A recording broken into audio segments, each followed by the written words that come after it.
আমরা কি চাই এই সমস্ত দুশমনে আহলুল বাইত, দুশমনে রাসূলরা এই দেশের ক্ষমতায় আইসা আবার সেই রেওয়াজ চালু করুক?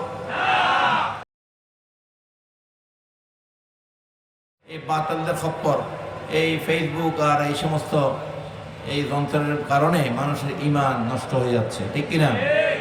মেয়েরা ঘরে বসে এই সমস্ত বাতিলদের খপ্পরে পড়তেছে শুনে শুনে। কোরআনের কথা বইলা এরকম এজিদও মানুষকে জবাই করছে নি? হ্যাঁ, সাহাবীদেরকেও জবাই করছে এজিদ, শুধু তার কথা শুনে নেই এই জন্য। সাহাবীদেরকেও সে কতল করছে।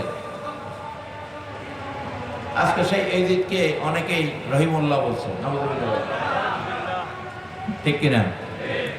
এরা যদি দেশের ক্ষমতা আসে এই দেশ আর থাকবে? হ্যাঁ, আমরা কি এই দেশে এজিদি শাসন দেখতে চাই? হ্যাঁ, যেখানে আহলুল বাইতকে এজিদ মসজিদের মেম্বরে খুতবার মধ্যে গালি দেওয়া কম্পালসারি করে দিয়েছিল, যে এজিদ এবং তার পরবর্তী যারা ক্ষমতায় ছিল তারা মাওলা আলী শের খোদামা খাতুনে জান্নাত এবং আমাদের প্রিয় নবীজির শানে পর্যন্ত ইমাম হুসাইন, ইমাম হাসানকে নিয়েও তারা খুতবার মধ্যে গালাগালি করার রেওয়াজ তারাই সর্বপ্রথম করেছিল। নাউজুবিল্লাহ বলেন। আমরা কি চাই এই সমস্ত দুশমনে আহলুল বাইত, দুশমনে রাসূলরা এই দেশের ক্ষমতায় আইসা আবার সেই রেওয়াজ চালু করুক? আপনারা শুনবেন মসজিদের মিম্বরে তারা এখনো ইমাম হুসাইনের সমালোচনা করে বাংলাদেশের মধ্যে। এগুলো ফেসবুকের মাধ্যমে আমরা জানতে পারি, সেই মসজিদে না থাকলেও, ঠিক কিনা?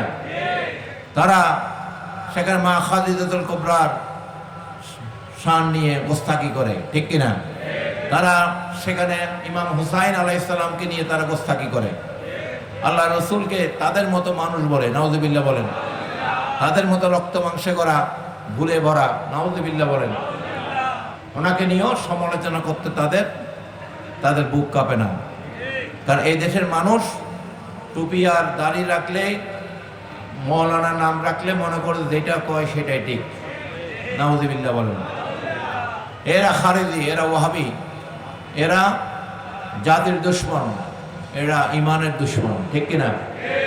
এদের কাছে কখনো ইমান হেফাজত ছিল না, কিয়ামত পর্যন্ত থাকবে না।